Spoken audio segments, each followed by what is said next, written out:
Wakili Boniface Mwabukusi kupitia kwenye ukurasa wake mtandao wa kijamii wa X ameandika yafuatayo.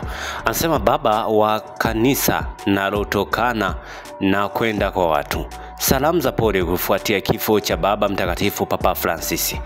Kwa heshima kubwa na huzuni isiyo kifani, napenda kutoa salamu zangu za pole kwa kanisa Katoliki Tanzania, Baraza la Maaskofu Katoliki Tanzania TEC na waumini wote wa kanisa Katoliki ndani na nje ya mipaka ya taifa letu kufuatia taarifa za msiba mzito wa kifo cha baba mtakatifu Papa Francis.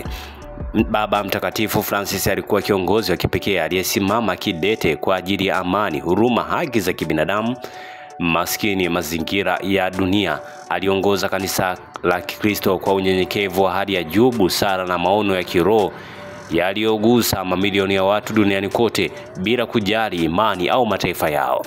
Katika kipindi chake cha utume, Papa Francis alijitokeza kama sauti ya wanyonge na daraja la maridhiano kati ya mataifa, dini na watu wenye tofauti mbalimbali. Kwa wito wake wa kanisa linalotoka na kwenda kwa watu, alirejesha nguvu ya injili ya upendo katika maisha ya kila siku ya watu na Mungu.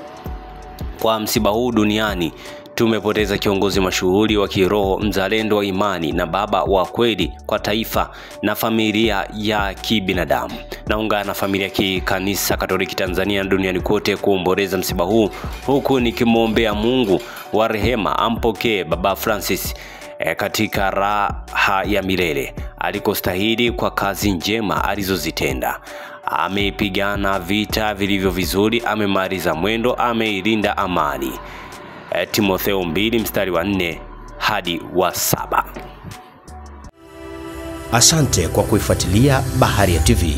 Usisahau kulike, kusubscribe, kucomment na kushare.